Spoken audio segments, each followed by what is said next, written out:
¿qué tal? ¿Cómo están? Bienvenidos a otro Se Tenía que Decir. Aquí estamos en TEDx. Oiga, la verdad es que la tengo a ella, para que salude de inmediato. Mara Cedini, ¿cómo estás tú? Porque la mesa se amplió. La mesa ya no tiene 2 invitados. De aquí en adelante va a tener 3.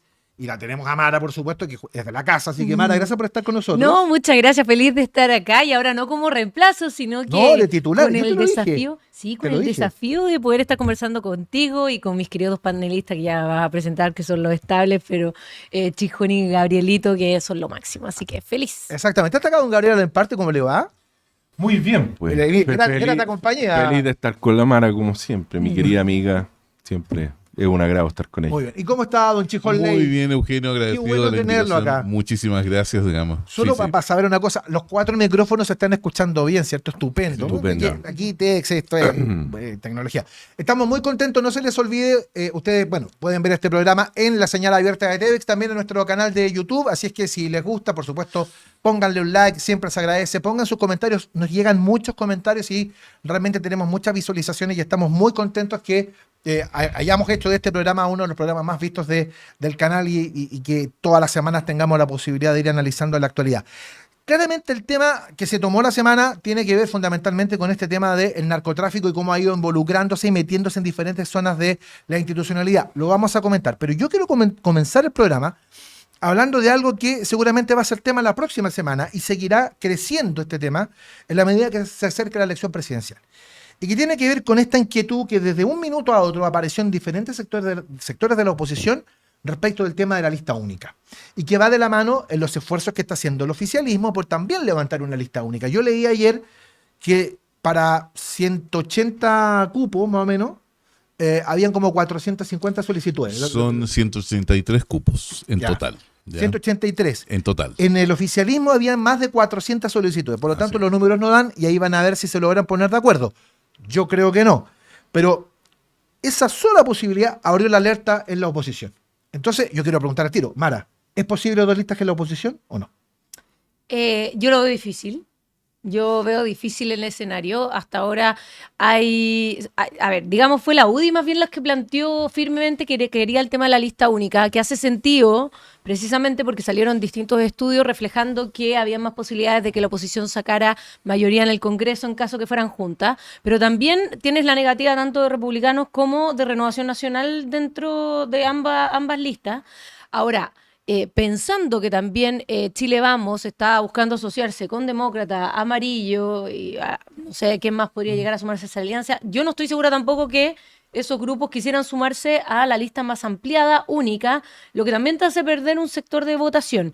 Yo creo que es un escenario complejo, veo difícil que ocurra, y no quiero dejar de mencionar el oficialismo.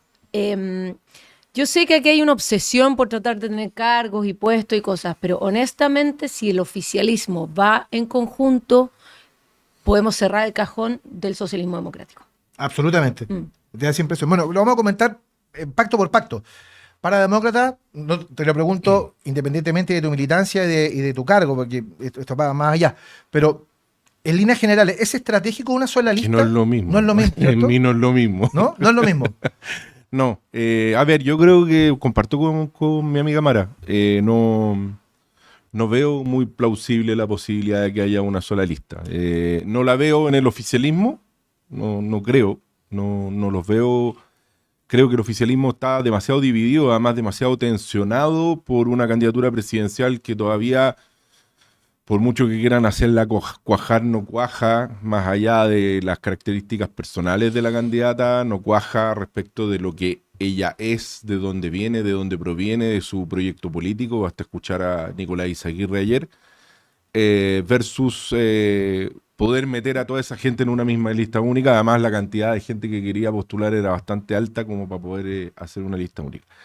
Y en las oposiciones veo poca posibilidad también, porque yo creo que lo más evidente es que aquí ocurran 2 listas. Yo creo que van a haber 2 listas por lado. Yo no veo... Ahora, está la lista del partido de la gente también. Sí, bueno, es que no estoy contando eso. Es que hay que contarlo igual, porque en el fondo no es que la oposición lleve 2, sino que eventualmente va a llevar 3, a menos que Franco Parisi nos quiera decir Pero Franco Parisi ayer dijo que no. No es ni oposición ni oficialismo. Pero él dijo No, que no ya. Pero es interesante, y sorry, doy al tiro, pero es una lista que se dice oposición, y la vez pasada también era oposición, y hoy día tiene algunos de sus parlamentarios en el oficialismo también. O sea, Acuérdate que tenemos ex parlamentarios PDG que hoy día son de Partido Radical, por ejemplo. Rubén Oyarzo, para marcarlo. Por Recordemos ejemplo, a Rubén entonces- Oyarzo, que hoy día tiene detenido el proyecto de voto De la multa, obligatorio con multa. Entonces, y que además corrió esa noche donde Janet Jara muy rápidamente a sumarse a su campaña. Entonces, la verdad es que yo el PDG no tengo muy claro qué es lo que es, ni qué es lo que quiso ser, ni lo que va a ser tampoco. Ya, más pero allá de todas Franco maneras, Parisi. igual es una lista que va a correr. Es decir, Ah, no, sin duda. si estamos hablando de listas, en el caso bien, fundamentalmente pero- de lo que consideramos oposición, Está bien, pero en el oficialismo, si uno considerara la izquierda, probablemente también tengas una izquierda extraparlamentaria que vaya también con alguna lista. Entonces tampoco es tan... pero esa izquierda extraparlamentaria, Chijón, sería más fuerte si tuviera un candidato que lo empujara. Yo tengo la impresión que eso no va a pasar. Lo que yo me he enterado esta semana, fundamentalmente yo tengo mucho contacto con gente de la izquierda extraparlamentaria, que los veo todos los días. Y si bien ha ido cambiando su posición respecto de la candidatura, en un momento querían levantar a Mundaca, después querían apoyar, estuvieron a punto de proclamar a Marco Enrique Dominami y al final no lo hicieron, esperando a la primaria. Cuando ganó Janet Jara, quedaron en, oye, pero es Jara, es Partido Comunista, es difícil estar más a la izquierda del Partido Comunista. ¿Cómo planteas tú, desde un punto de vista teórico, una candidatura desde la izquierda, más a la izquierda del Partido Comunista? Volvió la idea de Marco Enrique, está la idea de apoyar a Janet Jara, pero correr con una lista por fuera. Entonces, ellos tienen un embrollo aún que tienen eso. que resolver, y uno se pregunta, bueno, a lo mejor capaz que se terminen sumando Jara y esa supuesta lista no corre por fuera. A ver, mira, yo en este momento, aparte de coincidir con los análisis que acaban de hacer Mara y Gabriel, quiero colocar otro elemento sobre la mesa, y es el siguiente. Hoy día, en la parte programática y propositiva, la candidatura de Janet Jara está con lo que ella misma dijo que es un reseteo. ¿Y qué significa? Que todo lo que ella planteó en esas 7 hojas de su programa para la primaria hoy día no va a ser, y lo más probable es que eso termine siendo un programa bastante parecido al de Gabriel Boric, o incluso menos parecido al de Gabriel Boric, porque eso ya se sabe que en 2 oportunidades fue rechazado por la ciudadanía. Más parecido a Carolina Toá, Más seguramente. parecido a Carolina Toá, porque para allá tiene que crecer Janet, no tiene otra opción de crecer en este momento. Ella no creo que vaya a convencer a muchos más de la izquierda dura o de la izquierda más doctrinaria, pero por otro lado, su aspiración a vestirse con un ropaje socialdemócrata la obliga a tener un programa que sea, a ver, no voy a decir concertacionista porque no quiero ofenderla, ¿ya? Porque ella No ofenda a la concertación. No, y tampoco quiero ofender a la Yo creo que por ahí concertación. va. Pero yo creo que por ahí va su deseo. Eso necesariamente le abre espacio a la izquierda que tú acabas de mencionar, la izquierda más doctrinaria y dura, para que digan, no, esto a mí tampoco me representa. Oye, pregunta, ¿ese resetear el programa lo inventaste tú o lo dijo ella? lo dijo ella. Lo dijo Con ella. la palabra resetear. Sí, la palabra así reseteo. como copiándole al Partido Republicano que dice vamos a reiniciar el Estado. Los re. Los re- Ah, No, uy, la estrategia comunicacional mala, señora No, Jara. además con esa con Se la estrella, el fondo azul, que recordaba mucho a las campañas Sí. del Partido Republicano también Oye, en la. pero Así era como dije yo, igual. está a 2 entrevistas de cantar los viejos estandartes. Sí, sí. No, sí, era igual a la, ¿cómo se llama la que fue candidata a gobernadora? A Macarena la Maca Santelice. Santelice. Era el mismo la fondo. misma pancarta Sí. con la estrella de la Macarena Santelice. Ya, pero esta semana se habló mucho respecto de que la militancia comunista de Janet Jara no era tema. Que en el fondo la idea de la amenaza comunista, del fantasma comunista, era una cosa. A ver, insisto, se lo comentábamos la semana pasada, este debate de la ultraderecha, el pinochetismo versus el comunismo, es un debate de los años 90. Y hoy día la cosa es muy distinta, y probablemente una alta cantidad de ciudadanos de este país, que son fundamentalmente los más jóvenes, no vivieron el periodo de la Guerra Fría, no saben lo que significa, no sé, pues, tener el mundo dividido entre comunismo y capitalismo, que insisto, es un rollo más bien de los over 40s. De los boomers. Claro. No, ya, No, generación X tira yo. Ya, ok. Es un rollo de la generación X para arriba. Acá hay que dejar a la Mara afuera. Bueno, obvio que la dejo fuera, pues ella no vivió eso. Entonces, claro, Ahora, que este proceso de descomunización, que es un concepto muy lindo, descomunización. Eso suena como a gulag. Oye, Sí, bueno. pero antes de que se ríe, yo creo que es importante darle a nuestro auditorio este dato. Salió un estudio de la Universidad Andrés Bello que decía que hoy día las nuevas generaciones no sabían quién era Stalin, por ejemplo. Y cuando tú se lo mostrabas muchas veces lo confundían, por ejemplo, con Maduro. Por el bigote. Claro, o sea, ese es el nivel. Y justo hoy día en la mañana estaba viendo un video de una chica que hacía entrevistas como de estas cosas divertidas y preguntaba, ¿cuándo fue el golpe en una universidad? ¿Cuándo fue el golpe de Estado en Chile? Y ni un cabro universitario sabía el año del golpe de Estado en nuestro país. Entonces, Del último. cuando tú te das cuenta que hay un desconocimiento brutal de la historia, de precisamente estos temas de los totalitarismos, de las democracias versus las dictaduras, la caída del muro de Berlín, los procesos revolucionarios en la historia de nuestro país, los jóvenes no los conocen, ¿cómo esperas que entiendan el debate comunista? Claro, o lo que significa, porque lo que termina por pasar, Chijón, es que Janet Jara aparece, Janet Jara y un lote importante, quizás el lote más joven del Partido Comunista, aparece con esta versión de, no sé, comunista chailate, que se parece mucho al eurocomunismo sin haber hecho las cosas que hizo el eurocomunismo. Bueno, ya no puede renunciar a la tutela de la Unión Soviética, pero por lo menos el abandono de la violencia como método para alcanzar el poder, que lo hizo el eurocomunismo, no lo hemos visto en el Partido Comunista chileno. Claro, y no han renunciado ni a la tutela cubana, ni tampoco a la tutela venezolana, de la cual hoy día también dependen, entre otras cosas, financieramente, no solo políticamente. Pero es determinante, ¿no? Puede llegar a ser determinante el hecho, ¿no?, del tema de la militancia. Todos insisten en que no. Depende del segmento de votante al que tú te estés dirigiendo. Efectivamente, Mara tiene razón, hoy día una parte importante de la juventud no solamente no vibra, sino que probablemente ni siquiera tiene, digamos, en su mente el conocimiento que nosotros tenemos. Más, digamos, en cohortes etarias, digamos, de gente más vieja, por decirlo coloquialmente, eso es distinto, ¿ya? Acuérdate que el padrón no es solamente de este segmento joven, aunque hay ahí un sector importante de votos, ¿ya? Y por otro lado... Y es donde Jara es muy fuerte. Jara es muy fuerte, Sí. sí, estoy de acuerdo, pero no es fuerte en todo el espectro del padrón.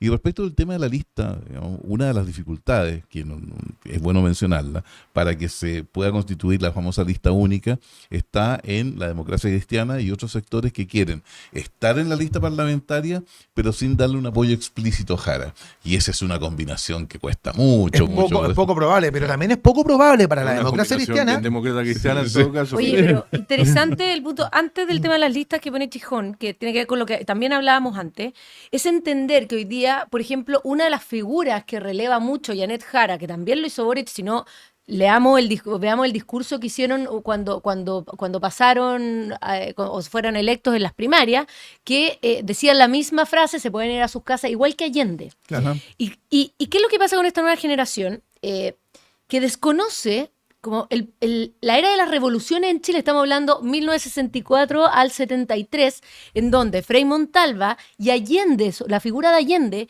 estaba muy representada en la Revolución Cubana del 59.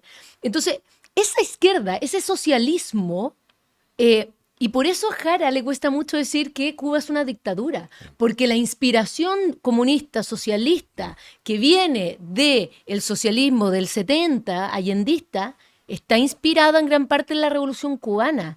Y por eso es muy importante cuando Janet Jara no puede decir que Cuba es una dictadura, no es una democracia. Porque en el fondo ahí está la hoja de ruta. Y por eso hay que ser muy cuidadoso. Y la lata es que tenía una generación que no tenía idea de lo que es la Revolución Cubana y sus consecuencias. Sí, o sea, los motes parece que no funcionan. Necesito el mote del anticomunismo. De hecho, José Antonio Caz esta semana comenzó a disparar, en la entrevista que dio, me parece el fin de semana pasado en el Mercurio, dice, en realidad, a mí el tema del comunismo, la gente lo sabe. A mí lo que me preocupa es que es la continuidad de Gabriel Boric. Y parece que ese es como el mote que de alguna manera busca colgar, fundamentalmente republicano, seguramente va a ser un mote generalizado desde la oposición, en el sentido de instalar en Jara la continuidad de Gabriel Boric. Ahora, en la medida que al gobierno le vaya bien y que suban los números, yo no sé si será bueno o será malo eso. A ver, yo creo que lo que ocurre es que las campañas no se ganan diciendo que la persona del frente es comunista. Eso es un hecho. No, claro. Yo creo que además, más con una generación más joven que está muy despolitizada, que conoce poco el pasado, no es el punto que va a tornar distinta a la elección. El miedo al comunismo no es algo que creo que sea necesariamente importante para una generación más joven. Para las generaciones más mayores, por cierto que sí, porque las vivieron, porque conocen la historia. Pero sí creo que hay una diferencia sustantiva entre los programas que pueden surgir de ahí. O sea, la entrevista ayer de Nicolás Izaguirre, que fue ministro de Hacienda del presidente Lagos, que fue ministro de Educación de la presidenta Bachelet y ministro de Hacienda también, uno no puede soslayar que alguien como él diga sobre ese proyecto yo no tengo ningún tipo de siquiera aproximación. ¿Cuál fue esa confusión? Porque al principio apareció fue una como confusión muy diciendo rara, porque parece que como que sí, iba, que no. que apoyaba, que se sumaba al Claro, equipo. todos hablamos casi. de seguir en Sí, blanquear pero, el pero programa. yo lo también digo, no lo digo precisamente por Izaguirre, sino lo digo por lo que Izaguirre representa. Izaguirre representa ese socialismo que logró una renovación importante en los gobiernos de la Concertación, que logró modernizar el país, y por lo tanto el cambio de discurso que hay ahí, decir, sabes que no, yo ahí no me voy a aproximar, no tengo ningún interés, no es mi espacio. Yo creo que lo que hace distinto, o lo que va a hacer distinta esta campaña, es cuál es la diferencia entre que gobierne Matei o Kast o Jara. Y ahí hay una diferencia sustantiva en cuanto a cuál es la visión del mercado, cuál es la visión del Estado, cuál es la visión del hombre en la sociedad, de las libertades públicas, y eso creo que es lo que hay que empezar a enfocar. O sea, yo creo que ahí José Antonio Kast le pega muy bien al punto, diciendo, solamente diciendo que es comunista no vamos a ganar. No lo hizo Toá tampoco, Toá tampoco logró meter el miedo anticomunista. Entonces, por lo tanto, es una candidata además muy descafeinada de su comunismo más militante, digamos. Lo que va a hacer el cambio, o lo que va a hacer la diferencia, va a ser precisamente cómo contrastamos los programas. Ella dice que va a llevar el sueldo vital a 750.000 pesos. Bueno, eso significa inmediatamente la quiebra del 50% de las pymes. Porque además la gente no distingue lo que es el sueldo mínimo del sueldo vital. Sueldo vital. Entonces empiezan una serie de contradicciones que si uno las empieza a mirar, dice, bueno, claramente es la continuidad de Boric, pero yo tengo la sensación de que es una peor continuidad de Boric de lo que ya hemos visto. O sea, podría ser incluso peor. Sí, pero fíjate que, mira, una continuidad, o en realidad el gobierno que gane la elección en el mes de noviembre va a tener que enfrentar, o en el mes de diciembre va a tener que enfrentar, insisto, el tema del Parlamento. Quiero ser bien preciso respecto a las cifras de Stream Data con la FARU-DD, que señala, para que usted más o menos lo sepa, el primer escenario, si va la oposición dividida y la izquierda dividida, la suma serían 72 escaños para la izquierda y 78 escaños para la actual oposición. O sea, sería mayoría la oposición. Esto es la Cámara de Diputados. Si va la oposición dividida y la derecha y la izquierda va unida, la izquierda tendría 87 escaños contra 68 de la actual oposición, que sería un triunfo rutilante de la izquierda. Si toda la oposición va unida y la izquierda va dividida, ahí 86 escaños para la actual oposición, 72 para el actual oficialismo. Y el escenario de los dos van unidos, 78 la oposición, 77 la izquierda. Ese es el escenario que ha despertado las alertas. Sí, ¿qué es lo que pasa? Yo con esa numerología del estudio, yo creo que hay un elemento que está bien. Si uno lo pone en los números duros, puede que te dé esos resultados, pero no estoy tan seguro si el apoyo popular llegue a esos resultados realmente. Eso es lo que podría llegar a ser si es que las listas fueran de una u otra manera. Consideran la votación de la última elección, la de octubre. Entonces, igual es una votación reciente y es una especulación en base a algo real. Ahora, tiene mucho que ver también con la calidad de los candidatos a ambos lados del espectro. Sí. ¿Ya? No es lo mismo candidatos conocidos, porque estamos con voto obligatorio, ¿ya? Y con voto obligatorio uno de los factores más importantes es el conocimiento público para el votante no politizado, que es la mitad del padrón. Así que hay que tomar en cuenta eso. Y en segundo lugar, hay que también tomar en cuenta de que están los incumbentes. Y a los incumbentes no quieren ceder baza en absoluto respecto de su posición actual, porque el que tiene mantiene, y así. Entonces creo que es muy difícil que se llegue al escenario de listas únicas a ambos lados del espectro. No, sí. Yo creo, o sea, si se logra que el oficialismo vaya separado, yo creo que es un buen escenario tener para digamos, las oposiciones tener dos listas. Sí, si el problema es lo que está pasando al frente, yo creo que teniendo esa dispersión, yo creo que la derecha y la centro derecha con sus aliados pueden capturar más con los dos proyectos políticos. El problema es como la izquierda en un menjunje de cosas, sumando candidatos que van a hacer una dispersión de quién sabe qué. Pero yo creo que un escenario de 4 listas fuerte es el mejor escenario que podríamos tener. Yo le escuché a Marco Antonio Núñez Sin Filtros ayer decir de que había un sector del PPD que estaba en la idea de exigir garantías Lo escuché también. a Janet Jara y al Partido Comunista. Perdón que me sonría, o sea... Me Pero- sonó tan 1970 eso. Dejemos que Gijón, que es el que tiene tiene más sabiduría y más tiempo memoria, y tiene sobre más sobre la tierra, Vuelvo- recuerde lo que son las garantías constitucionales. Vuelvo a lo que estaba diciendo antes. O sea, que gana de decirle a esos jóvenes, usted sabe lo que son las garantías. Para la gente, Googleenlo. para la Googleé gente- garantías en constitucionales. Wikipedia. Para la Claro. gente más joven, fíjense que si buscan, hay un capítulo completo de A esta hora se improvisa, Ajá. mítico canal el programa Sí. de Canal 13 durante el gobierno de la Unidad Popular, y que se produce ese programa una semana después de la elección presidencial del Ajá. 70 con la victoria de Salvador Allende parcial. Sí. Fue Sí. la primera Claro. mayoría. Jorge Alessandri, la diferencia creo que fueron 30.000. 32.000 votos. 30.000 votos. Entonces tenía que resolver el Congreso Sí, señor. la proclamación Eso del decía la presidente y Constitución siempre la Constitución del antigua. 25 y fue una tradición política histórica que quien tenía la primera mayoría era ratificado como presidente. Sí. Entonces está ese debate, fíjense, está Juan Hamilton, en ese entonces senador Ajá. de la democracia cristiana, Sí. y está José Toá en ese programa. Ajá. Y debaten respecto al tema de las garantías constitucionales. Ay, denle una vueltecita Sí, porque sí, sí. tiene muy parecido a eso. Pero usted es el que de la sabiduría, don Chijón. A ver, que en aquella época la democracia cristiana, que era mayoría, el partido mayoritario en el Congreso, ¿ya? A pesar de que en la elección anterior había disminuido su participación, pero era un partido muy importante en la política chilena, estaba tensionada por sus dos almas, que las tenía desde hace mucho tiempo. El alma más izquierdista, representada y liderada por Radomiro Tomic, y un alma más, no diría la derecha, pero más conservador y más prudente, representada por Eduardo Frei y Montalva. Eran como los dos grandes líderes de esa época.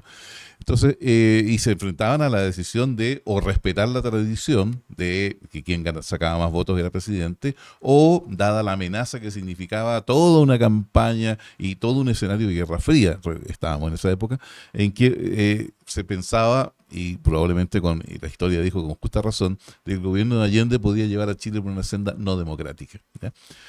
Y para poder zanjar eso, la democracia cristiana le exigió a la Unidad Popular la firma de un estatuto de garantías, así se llamaba, ¿ya? Y en ese estatuto de garantías se acordaban varias cosas, que no se iba a violar la Constitución, que se iba a respetar la propiedad privada, de que las libertades individuales no iban a estar amenazadas, y una serie de cosas. Eso está en Wikipedia y lo pueden buscar. El papel resiste Claro. todo, ¿no? El Digamos. papel resiste mucho. Claro. Y ¿ya? tiempo después, creo que en una entrevista con Regis Debré, Sí, Allende tal dice cual. que fue Así una es. cuestión meramente táctica. Absolutamente Sí, táctica. él porque dice, yo no negocié, porque le dice, usted negoció, yo no negocié porque yo no perdí nada, yo gané todo. Bueno, sí, entonces por lo tanto hay que tener, creo yo, con esa visión de que el poder implica todo y que es una visión leninista, creo que lo dije en algún programa anterior, digamos ya.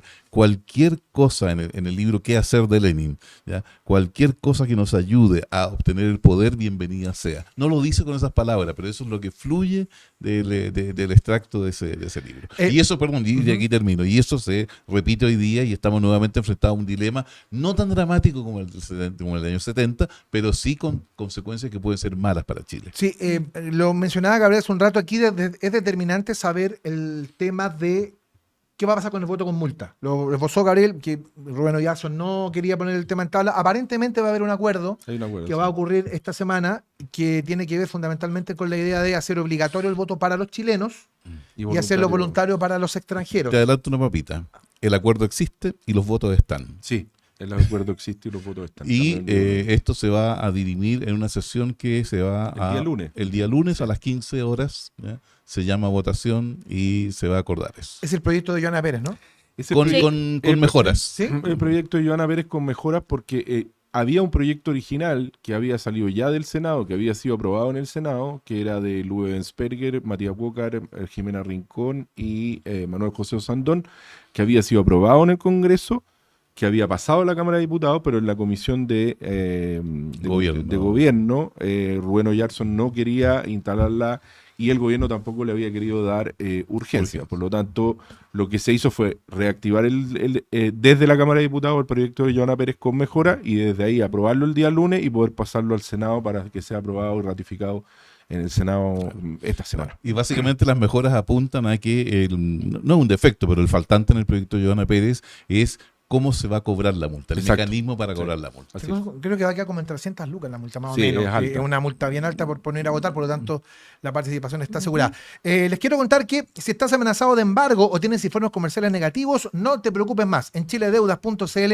contamos con abogados expertos en defensa de juicios por deudas, eliminación de informes comerciales negativos y expertos en ley de quiebra. Búscanos en redes sociales y entérate de todos nuestros servicios. Recuerda, tus deudas tienen solución junto a chiledeudas.cl.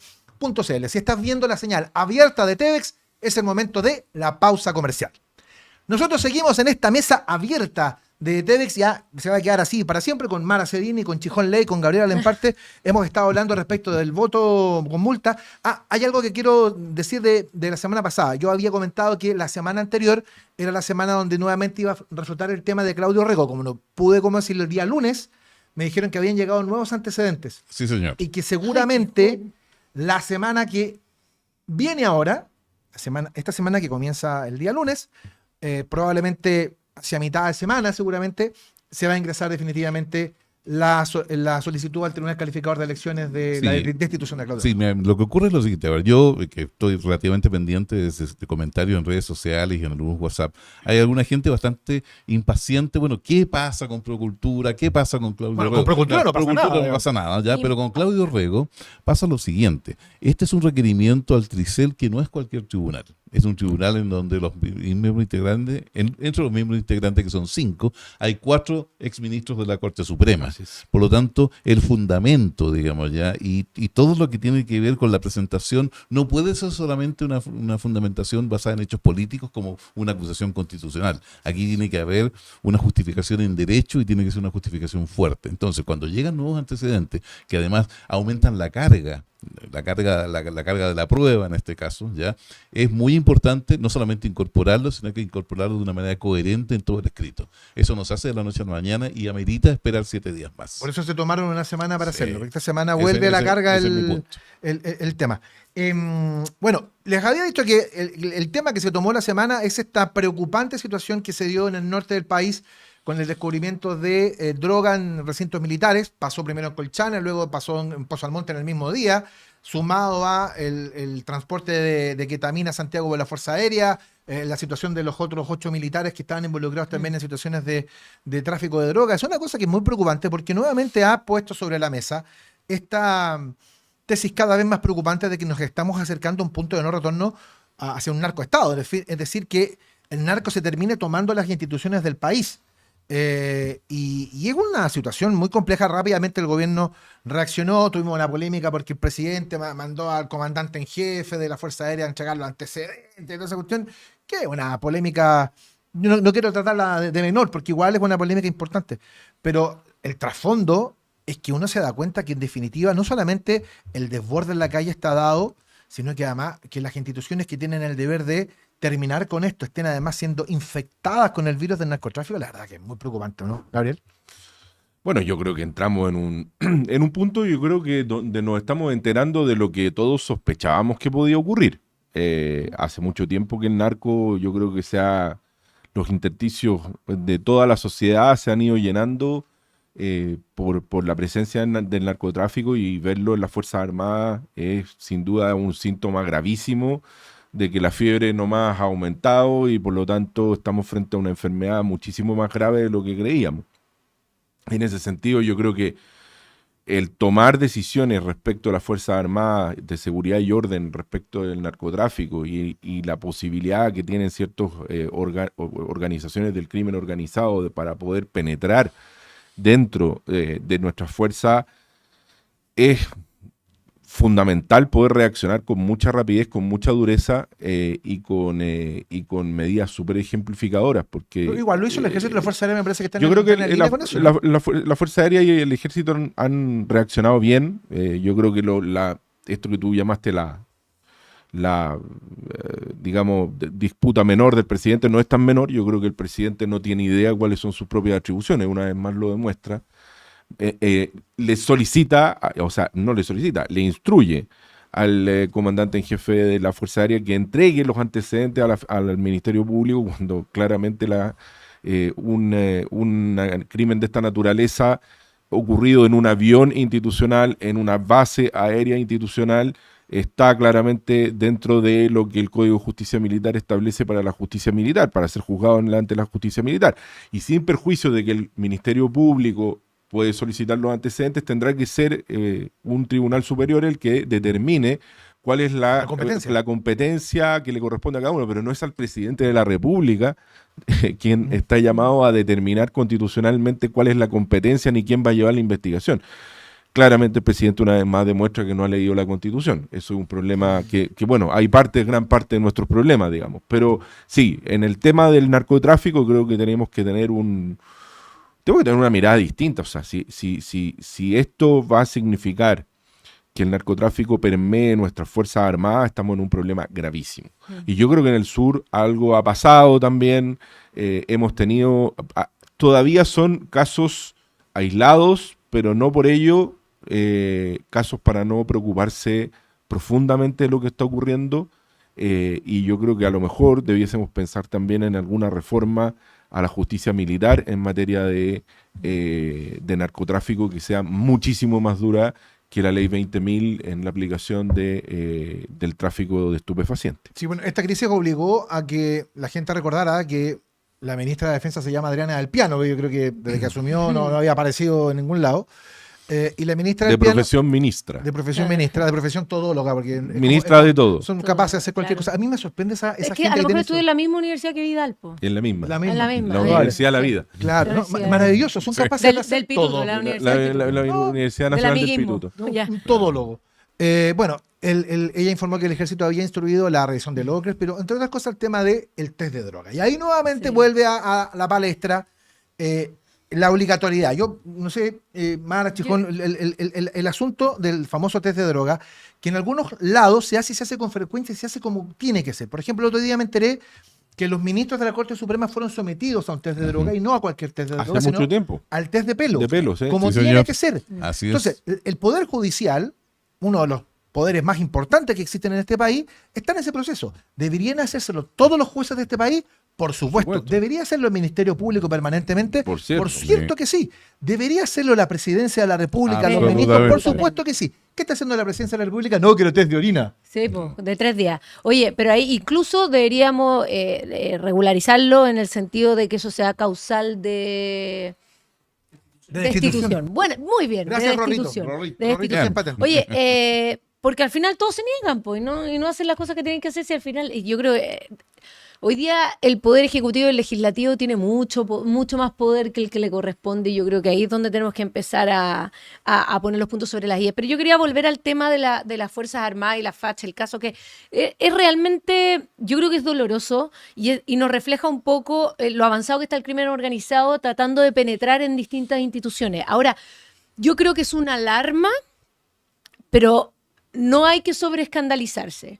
Yo sigo creyendo que son casos puntuales porque fueron precisamente las Fuerzas Armadas quienes se dieron cuenta de esto, detuvieron a los aviones, detuvieron a los suboficiales e hicieron las investigaciones correspondientes. Entonces, eso significa que el crimen organizado no ha penetrado en la institución, ¿ya? Sí en algunas personas. Y con esto cabe preguntarse ciertas cosas, porque los casos del norte son los más preocupantes. Ahí están prácticamente todos, que es donde nosotros tenemos las situaciones, los estados de excepción no excepcionales, ¿ya? Sobre todo en la zona norte de fronteriza. ¿Y qué es lo que pasa? ¿Y qué es lo que pasa ahí? Es que tú tienes a las personas de la Fuerza Armada, de Carabineros, expuestos a situaciones que son muy complejas. Partamos de la base que el crimen organizado le sirve mucho a la gente de las Fuerzas Armadas primero porque tienen formación.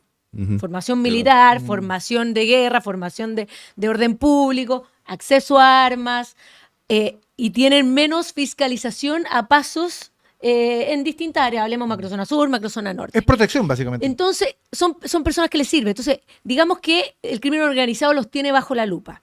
Segundo, muchos de ellos ganan muy poco, ¿ya? están expuestos a estas situaciones de excepción no excepción en una frontera meses lejos de su familia, con el crimen organizado aquí, todos los días, ¿quién eres? No hay rotación, ¿ya?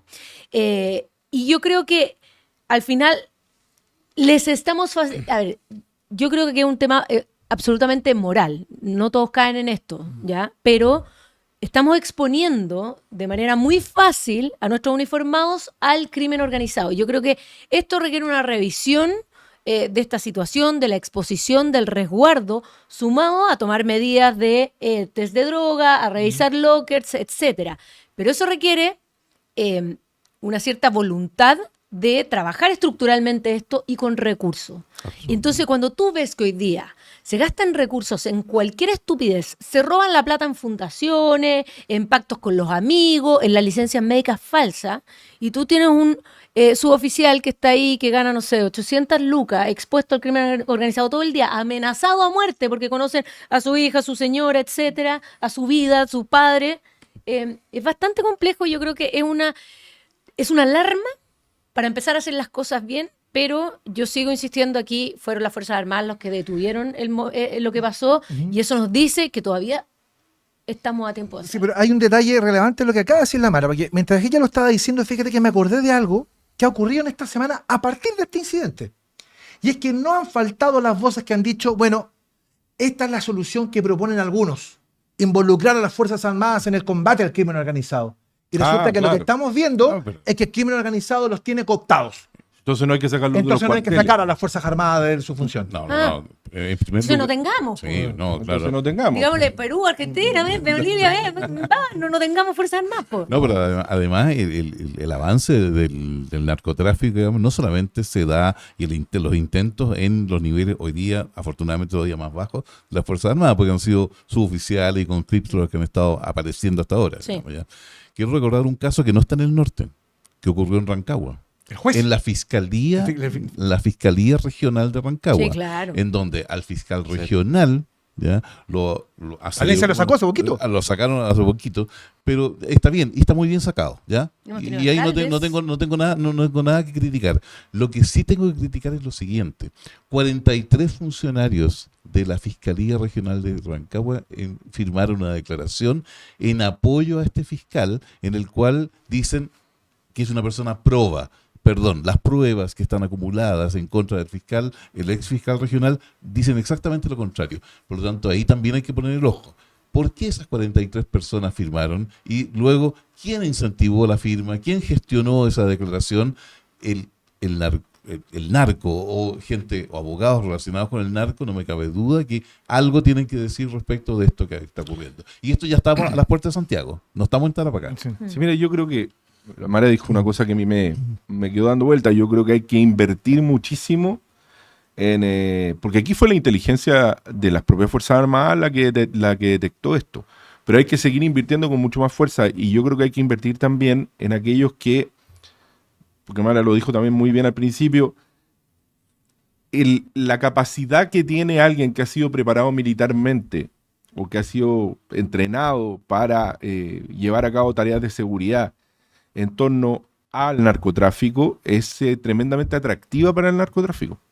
Recordemos que los carteles mexicanos lo que hacen en un momento cuando se enfrentan al gobierno mexicano, estamos hablando ya de la presidencia de Felipe Calderón, incluso antes, Vicente Fox, lo que hacen es que contratan a ex militares caiviles, que son los caiviles, son las fuerzas militares de Guatemala, las fuerzas de élite guatemalteca.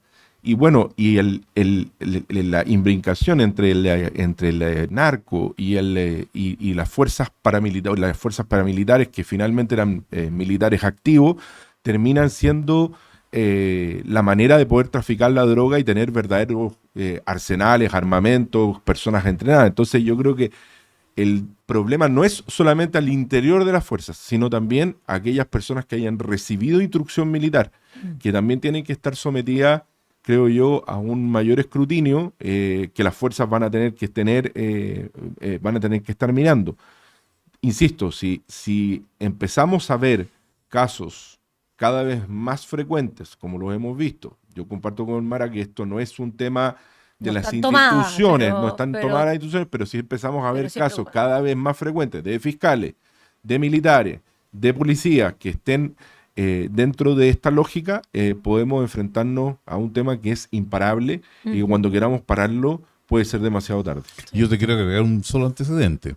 El famoso y sanguinario cartel de los Zetas en México se formó a partir de comandos mexicanos Exactamente. que abandonaron las Fuerzas Armadas ya. para dedicarse al narcotráfico. Así es. Y cuando tú analizas la capacidad de fuego, ¿ya? El poder de fuego que tiene hoy día el cartel de los Zetas es tremendo, porque no solamente disponen de armas sofisticadas, tienen carros blindados, una pequeña milicia, Oye, y no tan pequeña. Y volvamos al tema político. O sea, piensa cuando al Partido Comunista lo allanaron en Villa Francia y encontraron estos armamentos. Y nosotros estamos pensando en quién va a luchar contra el crimen organizado, quién va a poner los puntos sobre las i en un tiempo más, cuando tú tienes el Partido Comunista y Janet Jara, que está dispuesta a defender armamento escondido por parte de su... Y acuérdate, lo que le dijeron a Carolina Toá cuando era ministra del Interior, cuando se encuentra ese barretín en Villa Francia, la acusan de montaje. ¿Sí? Sí, po. De montaje, o sea, acusan a la ministra del Interior de su gobierno de montaje. Entonces,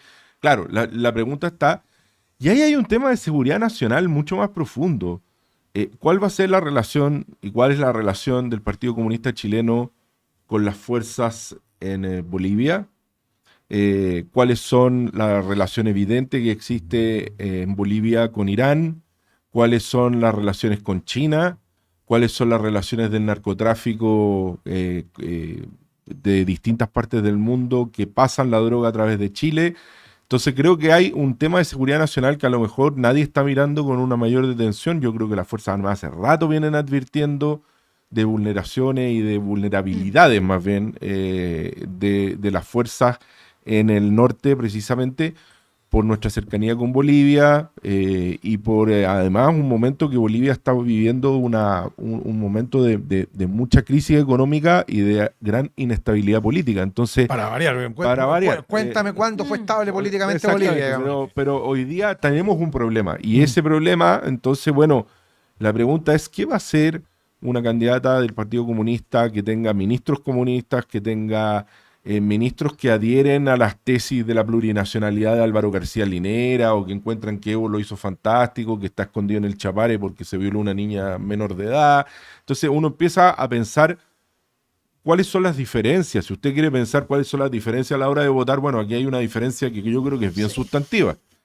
En la manera de enfrentar este tipo de temas. Mira, fíjate que Gabriel habló de las relaciones internacionales y esta semana cierra con las relaciones internacionales porque el presidente al final fue a los BRICS. ¿Y cuándo no ha hecho lo que quiere hacer? Dijo que la política internacional no se hace por redes sociales, lo que me pareció una ironía, una brutalidad Lo vino a descubrir atómica. el tercer año. Claro, más o menos. ¿Sabéis qué? Mira, Es muy relevante. yo siempre he dicho, los del Frente Amplio son unos carepalos, pero ya yo siento que esto ya es un nivel de esquizofrenia. Porque una cosa es que tú trates de seguir jugando y tú cachai que... Pero cuando tú tienes un presidente que lleva 3 años haciendo todo por Twitter y tirándole palos al gobierno de Estados Unidos, anterior y actual, o sea, a Trump todavía no era presidente y ya le estaba pegando, haciendo relaciones internacionales por Twitter y después se manda esa declaración, tú decís, por favor, alguien que me diga... ¿Con cuál de...? ¿Hay cachado esta gente que tiene como múltiples personalidades? Tú decís, ¿Con cuál de los tú decís, Gabriel? ¿con qué Gabriel estoy hablando? Porque esto ya no es el diputado con el presidente. Esto ya es... El presidente con el presidente. Apareció uno nuevo. No sé si vieron Selig, la gran película de Woody Allen, que Woody Allen lo que hacía que cada que se ponía al lado de alguien se transformaba. Entonces se ponía al lado de un judío, le salía la trencita, se ponía al lado de un afroamericano, se ponía negro, tocaba la trompeta como Louis Armstrong. Selig. Pero el presidente dijo eso. Además recordemos cuando le dijo a los israelíes que eran unos chacales y lo dijo por Twitter, no Por lo Twitter. dijo, no lo mandó Sí. a decir. Pero se trajo el presidente un hermoso foro que van a hacer acá el día 21, donde viene Lula, que está un poquito complicado, viene Pedro Sánchez, a ver si alcanza a llegar. creo que no llega. Viene todavía. Yamandu Orsi y viene Petro, un foro por la democracia, que La seguramente democracia siempre. va a ser un foro seguramente para pegarle a Milei, a Trump, a Bolsonaro, bueno, en fin, las cosas, porque es contra el extremismo. Boric nunca fue extremista, nunca se olvide. Pero si además que extremismo me habla, por Dios, va a traer a Pedro Sánchez, que en este momento, los tres personajes que andaban con Pedro Sánchez recorriendo la interna socialista al interior de España, cuando quisieron hacerse el Partido Socialista, de los 4 de la bandita del Peugeot, como le llaman en España, tres Están en están cana. detenidos. Están en cana. Detenidos. No solamente por eso, no solamente por coimas en materia de obras públicas, sino por usar fondos públicos para hasta contratar mujeres. O sea, ya es una cuestión. El escándalo de los prostíbulos. O sea, lo un están escándalo de llamando ya. prostíbulos donde Pedro Sánchez tiene un suegro que ganó la plata teniendo prostíbulos. O sea, realmente una vergüenza. Y además de eso, Pedro Sánchez, que tiene una legislatura que desde el principio, y en esto yo comparto con Núñez Feijóo, el líder del PP, que es una legislatura que desde el principio es corrupta. O sea, Pedro Sánchez nos viene a hablar de que la democracia siempre cuando pactó con Bildu, con Sí. los sucesores de ETA, que asesinaron a miles de personas en España, y que al mismo tiempo va y pacta con los catalanes separatistas, A cambio que de ligar a dieron un Puigdemont. verdadero golpe de Estado, y hablando además de amnistías para ellos. Entonces, la verdad es que yo creo que Boric, si nos quiere hablar de la democracia siempre, con él, con un Petro que hasta hace no mucho instaba por las redes sociales a discursos de odio brutales que terminaron, ni más ni Sí, menos, que con el en los baleo disparos de- y el baleo de Miguel Eso. Uribe, que está todavía muy mal. Entonces, mira los personajes a los que nos trae a hablar de la democracia siempre. Bueno, pero eso es consecuencia de la Brexit. Es la consecuencia política que tiene su foro. El presidente va a venir para acá, va a tener sus cámaras. Ahora va a tener poder hacer un su club foro. de amigos. Recordemos que este era un a país ver, si que- esto está, espérate, seamos honestos, pongamos la pelota en el piso. Boric está viendo cómo va a ganar Lucas en los próximos años cuando no sea presidente.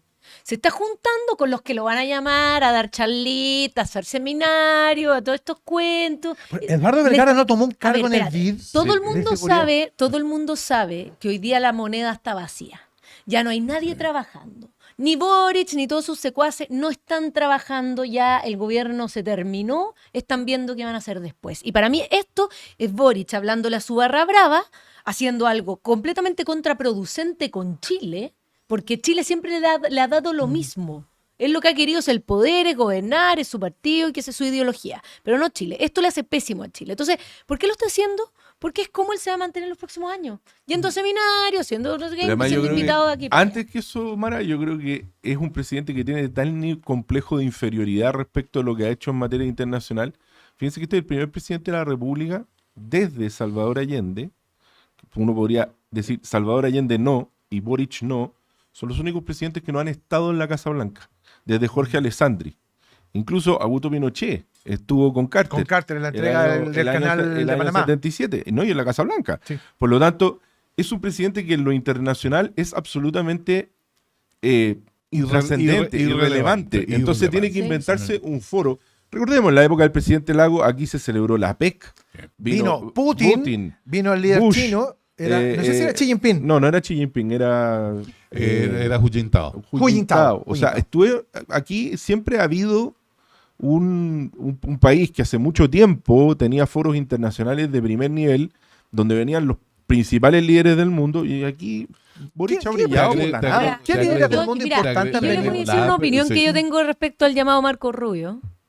Yo creo que el presidente no le contestó a Marco Rubio porque se muere de susto. Yo también creo lo mismo. Porque es incapaz de hablar de política internacional con Marco Rubio. Esto no es porque no puede, porque no es presidente. Oye, yo he visto a Giorgia Meloni sentada con Marco Rubio teniendo una muy linda, interesante Y el conversación. mismo había recibido a Anthony Blinken. Pero por eso te digo. Que era sí, secretario de la Estado cosa- de oye, Biden. La por lo cosa es tanto. ridícula, porque además tú eres un país chico y te llama una persona tan relevante como Marco Rubio. Tú hablas con él. Y que si habla tú- español, espérate, además, te sí, agrego por eso. eso, además. Habla español, Porque ese es un fluido. punto súper clave. Entonces tú miras y dices, mira, aquí ¿para qué me están llamando? Oye, bienvenidos, si nosotros somos un país chiquitito, bien, conversemos, ¿qué estamos hablando? Pero yo honestamente creo que Boric se muere de susto porque no sabe qué decirle a Marco Rubio de nada. Y no se murió de susto con el tema del arancel de Trump, que, a ver, no es un arancel contra Chile. Muchos han querido enlazar la presencia de Chile, de Gabriel Boric en los BRICS con este arancel, porque el arancel es general al cobre, no es hacia Chile. Pero uno ve los números y dice, bueno, ¿cuál es el principal país productor de cobre del mundo? La República de Chile, por más que el 70% del cobre que exporta Chile sea para China, creo que solo un 11% para Estados Unidos, igual es, creo yo, no sé, puede ser fruto de que permanentemente Boric le está tocando a la oreja a Trump, que el emperador, que para arriba y para abajo. Entonces, claro, va a tener su forito acá. Yo me asusto, Chijón, ¿o no? Mira, a ver, una de las cosas que está ocurriendo en este momento es que Boris quiere tratar de no solamente dejar un impacto en su barra brava, sino que también que se le recuerde por algo. Pero lamentablemente lo vamos a tener que recordar, todo indica que así va a ser, por cosas que perjudicaron a Chile, que perjudicaron los intereses de mediano y largo plazo de nuestro país. Eso es muy malo desde el punto de vista internacional. Porque, a ver, hay situaciones en las que, por ejemplo, no se vuelve. Y no se vuelve, por ejemplo, del deterioro de las relaciones nuestras con Israel. Esto lo analizamos en programas anteriores, de por qué es tan importante Israel en el sentido de no tener que depender de las grandes potencias. La alianza militar y de seguridad con Israel nos permitía, nos sigue permitiendo, no quiero ser, no depender de China, no depender de Estados Unidos y no depender de la Unión Europea, que son los grandes tres polos de poder hoy día en la escena Y internacional. los rusos también, no lo vimos. Sí. Un poquito, un par de escalones más abajo, pero porque nunca hemos tenido tecnología rusa acá. Pero sí hemos tenido tecnología de la... Bueno, Perú tuvo mucha tecnología rusa en los años 70. Sí, correcto. Y por lo tanto eso impidió que nosotros los copiáramos porque no tenía ningún sentido. Pero ¿a qué voy? Voy a que en este momento, ¿ya? Y de aquí para adelante vamos a tener que hacer una tarea enorme, no solamente de reconstrucción de nuestra economía y de nuestro país en otros términos, de las relaciones también internacionales. una Sí. reconstrucción de nuestras relaciones internacionales que no tendríamos por qué estar en el nivel tan bajo que estamos en este momento. Y ahí déjame una cosita muy chiquitita, porque aquí es donde uno ve las diferencias de liderazgo. Imaginémonos que no es porque Boric está hinchando y en verdad Trump nunca se dio cuenta y subió los aranceles por otra razón. ¿Qué veo yo que haría alguien, da lo mismo, como Evelyn Matei, como José Antonio Kast? Agarra el avión, parte a Estados Unidos, pide una reunión, se sienta y dice, a ver, conversemos. Señor presidente, un ministro, canciller, conversemos. ¿Cuál es la razón? De hecho, la ¿Qué táctica podemos Trump es hacer? esa. La Por táctica eso, Trump es que es el te tema ponen no es arancel y después tú te tienes que ir a ir a sentar con él. para poder conversar. Pero cuando tú eres un país chico, tienes que ir a sentar. Y si tú tienes Que tengas un credenciales... liderazgo para eso. Por eso, a eso me refiero. Pero yo veo a cualquiera de estos otros candidatos yendo a ver, ¿cómo resolvemos? Esto le pega a mi país. ¿Cómo lo resolvemos? Sentémonos como diplomáticos y resolvamos. Pero aquí está el otro, hablándole a los medios, que tenemos que saber cómo es. Bueno, pero vaya a preguntar qué es, po. No, pero y Vaya a averiguar. ni siquiera podemos apoyarnos en el embajador que tenemos en este momento en No. Washington porque No. tiene las puertas cerradas. ¿Y por qué? Andaba con la banderita con Kamala Harris. Porque apoyó explícitamente a Kamala Harris No, en la sí, campaña. son O sea, una ¿a quién vergüenza. se le ocurre hacer una imprudencia de Bueno, esa y- naturaleza? Y que no tenga, ojo, y que no tenga costos, porque aquí nadie pierde el cargo. No, nadie. O sea, tenía este caso, tenía un subsecretario de Pesca, es que yo esto no lo voy a olvidar jamás, que presenta datos falsos Falsos. al Congreso para un proyecto de ley No pasó nada. y no pasa nada. El Entonces, problema- tú te das cuenta que acá no hay responsabilidad política, de gestión, de nada. Les da lo mismo hacer bien o mal Bueno, la ese pega. es el punto cuando uno plantea, bueno, entonces la discusión no es entre el comunismo y lo que va a venir, sino la continuidad de este gobierno. Sí, a ver, si este gobierno ya ha sido de una mediocridad en todos los planos que hemos planteado aquí, económico, de relaciones internacionales, ¿se pueden imaginar lo que es a cargo del Partido Comunista? Es que- No de arroz graneado, ni de, Es- ni de acompañamiento. Como diría- Es que con la manija. es aún más grave, porque tú tienes hoy día, estás liderado, digamos, por los ineptos, ¿cachai? Y tení, es que el comunismo es malvado, po, metido entre medio. Pero cuando tú tengas a los que saben de maldad, con un par de ineptos metidos entre medio, es mucho peor el escenario. Es peor. Porque si Boric hubiera podido hacer las cosas con un poquito más de capacidad de lograrla, y capacidad de lograrla aunque sean malos proyectos, yo creo que el Partido Comunista es mucho más capaz de imponer incluso De hacer. sobre la ley, sobre el Estado de Derecho, las cosas que quiere hacer. por la vía de los hechos, como dijo la doctora Carbona. Gabriel Lamparte, estamos porque te cuento atrasado. Un gusto haber compartido con usted una vez más. Muchas gracias. Mi querido a todos. Chijón, Muchísimas gracias, Eugenio, por esta invitación. dejo lo mejor para el final. Gracias por incorporarte a Mara Cedini. La verdad muchas que gracias a ti, salió Eugenio, bien, Rorrito. feliz de- Salió bien, Rorrito de A4, ¿cierto? Si les gustó, ustedes ya lo saben. En YouTube, compártanlo, pónganle like, comenten y todo eso. Nos van a quitar 3 minutos la próxima semana. Que les vaya bien, que tengan lindos 7 días. Nos vemos. Chao, chao.